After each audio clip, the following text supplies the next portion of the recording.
പ്രിയമുള്ളവരെ, നമസ്കാരം.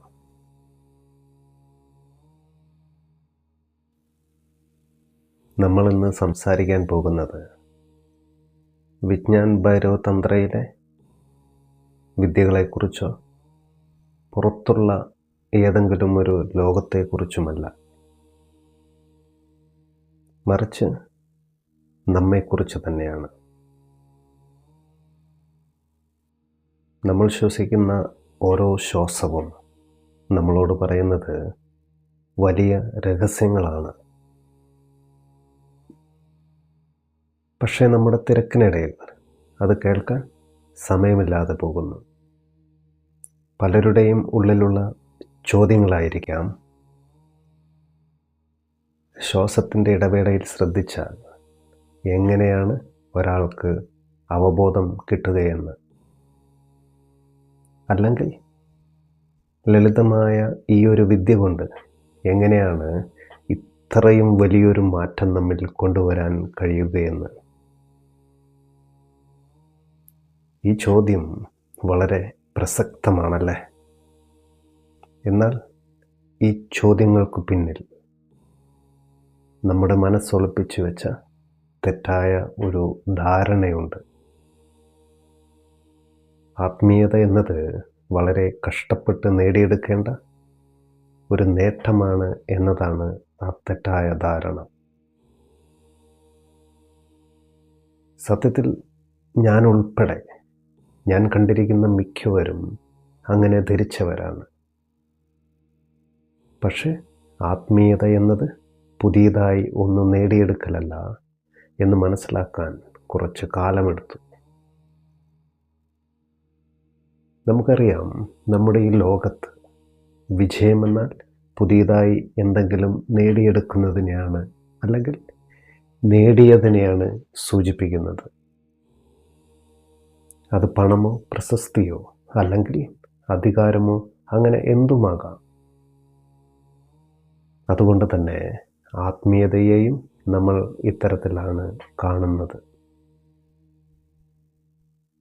ഓഷോ പറയുന്നത്, ആത്മീയത എന്നത് പുതിയതായി ഒന്നും കൂട്ടിച്ചേർക്കുന്നതല്ല, മറിച്ച് നമ്മളിപ്പോൾ ആരാണോ അത് തന്നെയാണ് ആത്മീയത എന്നാണ്. ഇപ്പോൾ ഇവിടെ ഇരിക്കുമ്പോൾ തന്നെ നമ്മളെല്ലാവരും പൂർണ്ണരാണ്.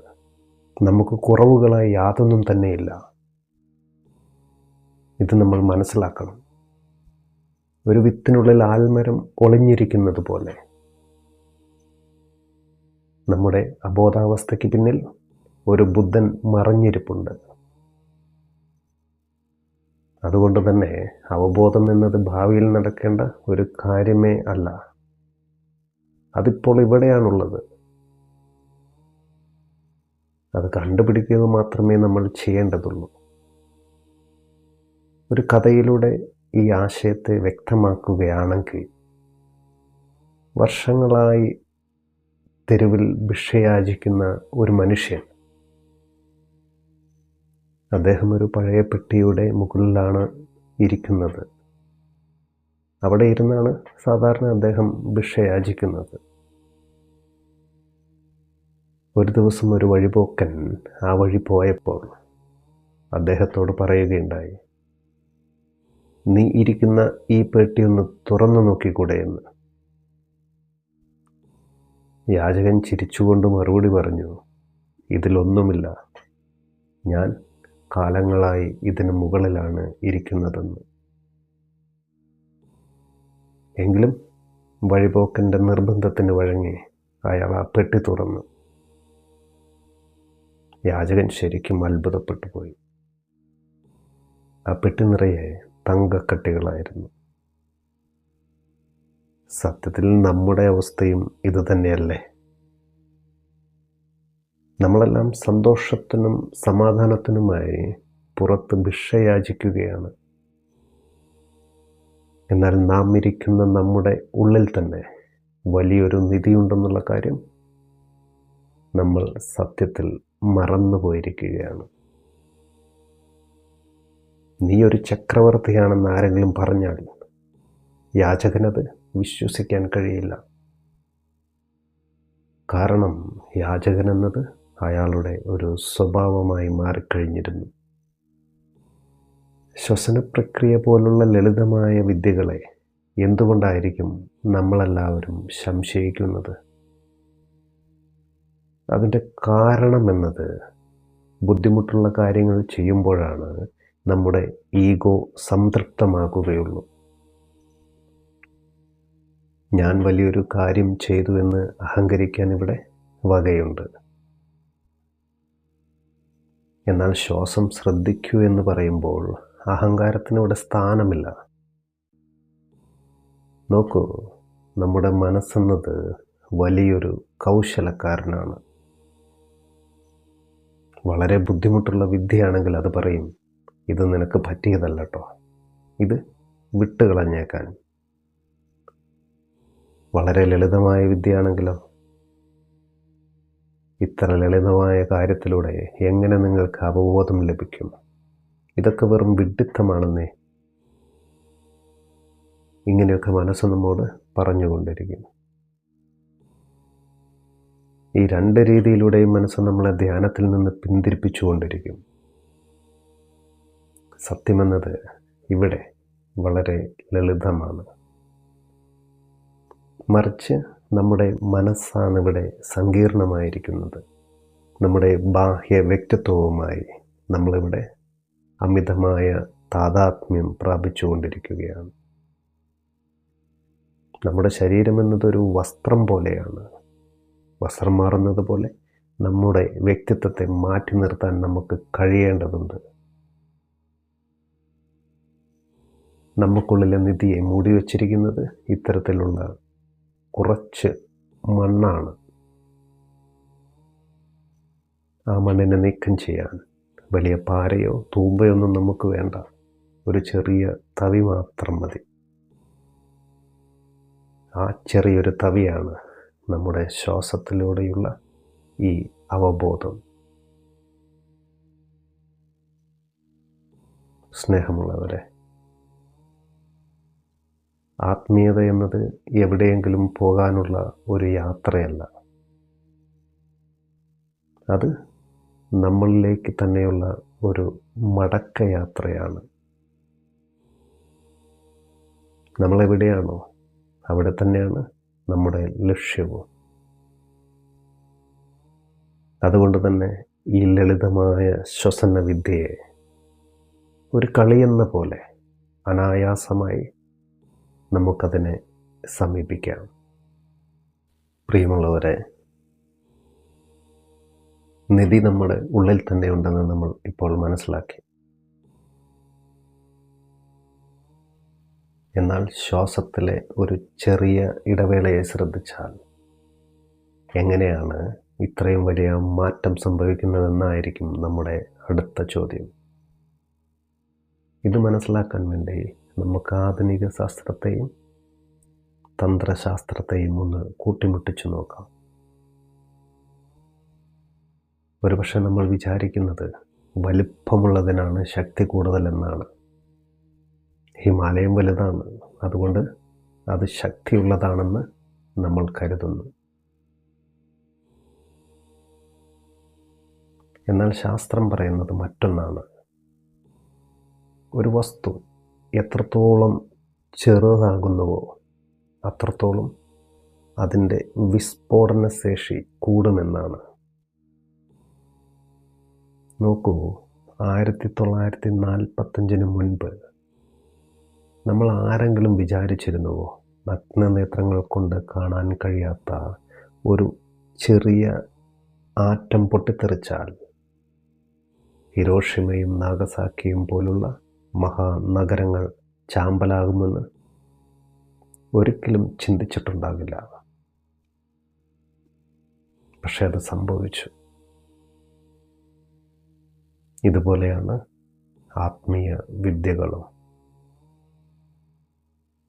നമ്മുടെ ശ്വാസത്തിലെ ആ ചെറിയ ഇടവേള, അത് ഒരു ആറ്റം പോലെയാണ്. അത് ചെറുതായിരിക്കാം, എന്നാൽ അത് നമ്മളിലൊരു ആത്മീയ വിസ്ഫോടനം നടത്താൻ കെൽപ്പുള്ളതാണ്. ഒരു ഇറച്ചി വെട്ടുകാരൻ്റെ കയ്യിലുള്ള ഉപകരണങ്ങൾ വലുതായിരിക്കും. എന്നാൽ ഒരു ശസ്ത്രക്രിയ നടത്തുന്ന ഡോക്ടറുടെ ഉപകരണങ്ങൾ വളരെ വളരെ സൂക്ഷ്മമാണ്. അതിൻ്റെ കാരണമെന്നത് അവർ കൈകാര്യം ചെയ്യുന്നത് അത്രയും ലോലമായ കോശങ്ങളെയാണ്. ആത്മീയത എന്നതോ അതിനേക്കാൾ സൂക്ഷ്മമായ ഒരു ശാസ്ത്രമാണ്. അവിടെ വലിയ മന്ത്രങ്ങളോ കഠിനമായ പ്രവൃത്തികളോ അല്ല വേണ്ടത്. പകരം ശ്വാസത്തിൻ്റെ ഗതി മാറുന്ന അതിസൂക്ഷ്മമായ ഒരു ബോധമാണ് വേണ്ടത്. ശസ്ത്രക്രിയ ചെയ്യുന്നത് ഒരു ഡോക്ടറാണെങ്കിൽ ഇവിടെ നമ്മുടെ ബോധം നമ്മളിൽ തന്നെയാണ് ശസ്ത്രക്രിയ നടത്തുന്നത്. ശിവൻ വിജ്ഞാൻ ഭൈരവ തന്ത്രയിൽ പറയുന്നത് ബോധവാനാകുക എന്നാണ്.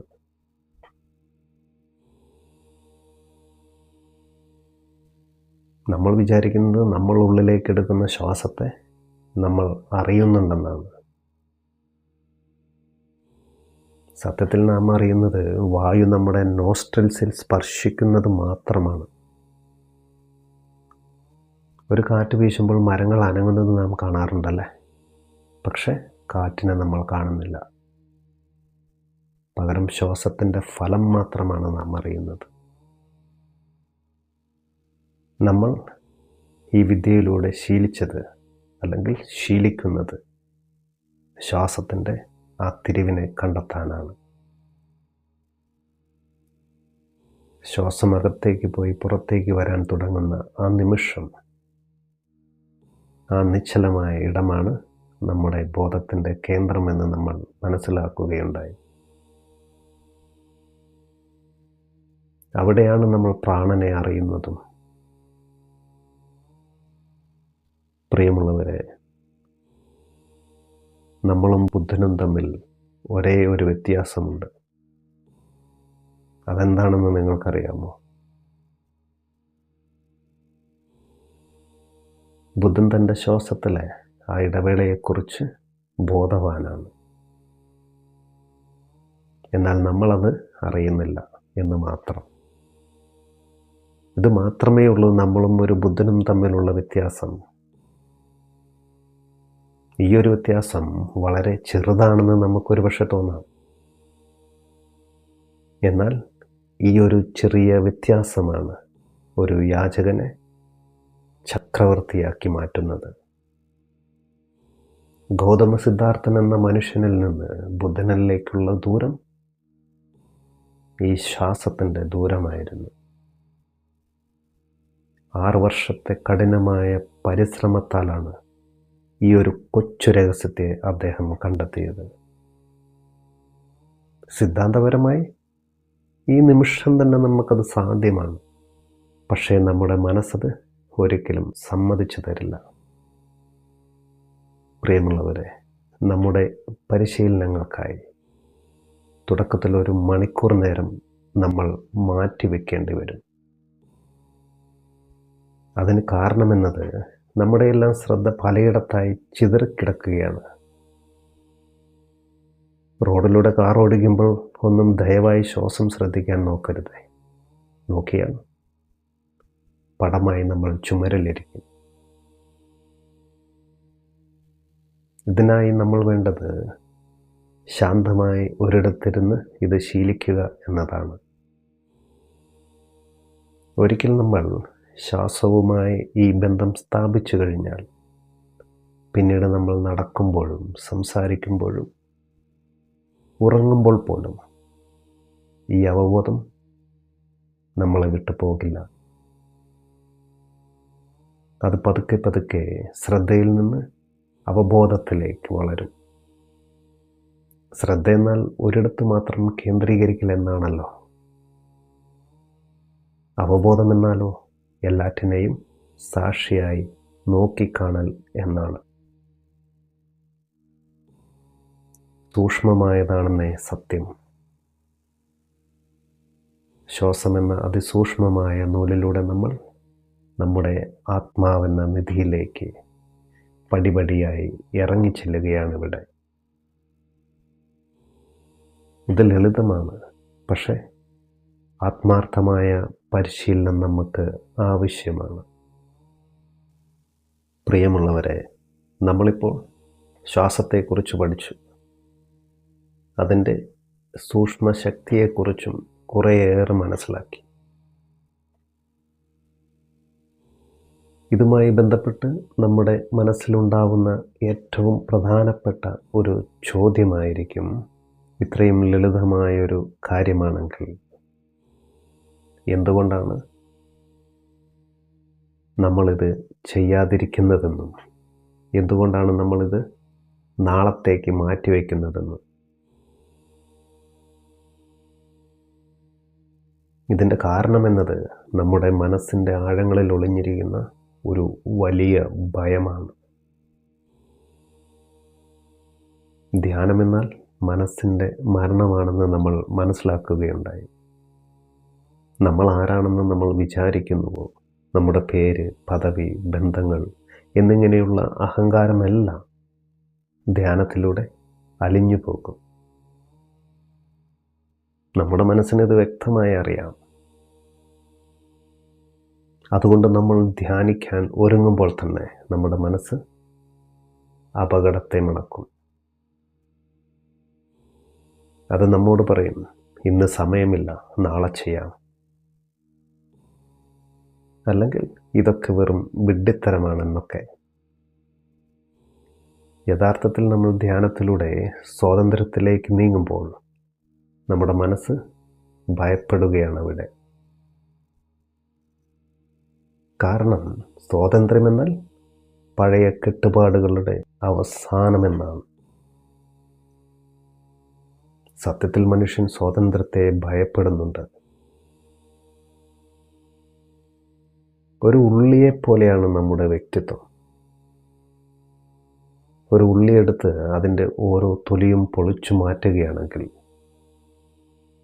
അവസാനം ഒന്നും ബാക്കിയില്ലാത്തതുപോലെയാണ് സത്യത്തിൽ നമ്മുടെ വ്യക്തിത്വം എന്നത്. നോക്കൂ, നമ്മുടെ ശരീരത്തെയും മനസ്സിനെയും പരിശോധിച്ചാൽ ഈ ശരീരമെന്നത് മാതാപിതാക്കളിൽ നിന്ന് കിട്ടിയതാണ്. അപ്പോൾ ഈ മനസ്സിനെ നൽകിയത് നമ്മുടെ സമൂഹവും അധ്യാപകരും കൂടി നമുക്ക് നൽകിയതാണ്. ഇവയെല്ലാം തന്നെ ഓരോന്നായി മാറ്റി നിർത്തിയാൽ നമ്മുടെ ഉള്ളിൽ ഒരു ശൂന്യതയെ കാണാൻ കഴിയും. ഈ ശൂന്യതയെയാണ് നാം സത്യത്തിൽ ഭയപ്പെടുന്നത്. ബുദ്ധൻ ഈ അവസ്ഥയെ അനത്ത അല്ലെങ്കിൽ ഞാൻ ഇല്ലായ്മ എന്നാണ് വിളിച്ചത്. ഈ ശൂന്യതയെ നമ്മൾ അഭിമുഖീകരിക്കുമ്പോൾ മരിക്കാൻ പോകുകയാണെന്നുള്ള തോന്നലുകൾ ഉണ്ടാകും. എന്നാൽ ഒന്നോർക്കുക, ആ ശൂന്യതയിലാണ് പരമമായ സത്യം അധിവസിക്കുന്നത്.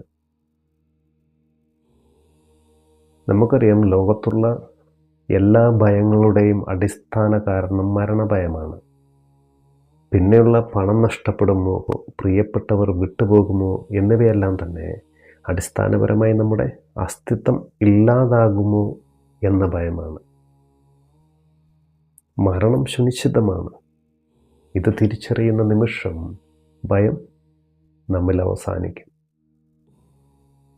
മാറ്റാൻ കഴിയാത്ത ഒന്നിനെ ഭയപ്പെട്ടിട്ട് എന്ത് കാര്യമാണുള്ളത്?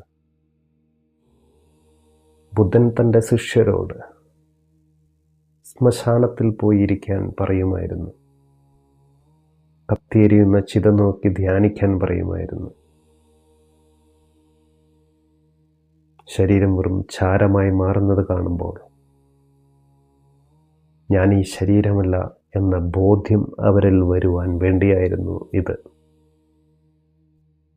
ആ ബോധ്യം വന്നവന് മാത്രമേ ധ്യാനത്തിലേക്ക് ധൈര്യത്തോടെ ഇറങ്ങാൻ കഴിയുകയുള്ളൂ. സത്യത്തിൽ നമ്മളെല്ലാവരെയും സംശയിക്കും. ഗുരുവിനെ സംശയിക്കും, ദൈവത്തെ സംശയിക്കും. പക്ഷെ നമ്മൾ ഒരിക്കലും നമ്മുടെ സ്വന്തം മനസ്സിനെ സംശയിക്കില്ല. നമ്മുടെ ഈ നരകതുല്യമായ ജീവിതത്തിലേക്ക് എത്തിച്ചത് നമ്മുടെ മനസ്സ് മാത്രമാണ്. അതുകൊണ്ട് മനസ്സ് നമ്മോട് എന്തെങ്കിലും പറയുകയാണെങ്കിൽ 2 തവണ നമ്മൾ അതിനെക്കുറിച്ച് ചിന്തിക്കണം. എനിക്ക് സമയമില്ല എന്ന് മനസ്സ് പറയുമ്പോൾ അതിനോട് നമ്മൾ ചോദിക്കണം, ഇത് ശരിയാണോ? എനിക്ക് സിനിമ കാണാൻ സമയമുണ്ട്, പത്രം വായിക്കാൻ സമയമുണ്ട്, വെറുതെ സംസാരിച്ചിരിക്കുവാൻ സമയമുണ്ട്, പിന്നെ എന്തുകൊണ്ടാണ് ധ്യാനിക്കാൻ എനിക്ക് സമയമില്ലാത്തതെന്ന്? സത്യത്തിൽ നമ്മുടെ മനസ്സിൻ്റെ ഈ ന്യായീകരണങ്ങളെ തിരിച്ചറിയുന്നതാണ് യഥാർത്ഥ പക്വത. സുഹൃത്തുക്കളെ, ഈ 112 വിദ്യകളും നമ്മളെ ഒരു പുതിയ ആളാക്കി മാറ്റുവാനുള്ളതല്ല, മറിച്ച് നമുക്കുള്ളിലെ പഴയ മനസ്സിനെ മാറ്റി നിർത്തുവാനുള്ളതാണ്. ഒരിക്കൽ മനസ്സ് മാറി നിന്നാൽ പിന്നെ അവിടെ ബാക്കിയാകുന്നത് നിത്യമായ സത്യം മാത്രമാണ്. ഇതെല്ലാം ചുമ്മാ കേട്ടതുകൊണ്ട് മാത്രം കാര്യമുണ്ടോ? ഒരിക്കലും കാര്യമില്ല. ഇതൊക്കെ കേട്ടതുകൊണ്ട് കേവലം ഒരു അറിവായി മാറുമെന്ന് മാത്രം ഇത്. സത്യത്തിൽ അറിവാണോ നമുക്ക് വേണ്ടത്? അറിവല്ല നമുക്ക് വേണ്ടത്, മറിച്ച് അനുഭവമാണ്. അതുകൊണ്ട് ഇന്നു മുതൽ, ഈ നിമിഷം മുതൽ നമ്മൾ നമ്മുടെ ശ്വാസത്തെ ശ്രദ്ധിച്ചു തുടങ്ങണം. ഉള്ളിലേക്ക് വരുന്ന ശ്വാസം, പുറത്തേക്ക് പോകുന്ന ശ്വാസം, അവയ്ക്കിടയിലെ ആ ചെറിയ നിശബ്ദത, അവിടെയാണ് നമ്മൾ ദൈവത്തെ കാണുന്നത്. നന്ദി, നമസ്കാരം.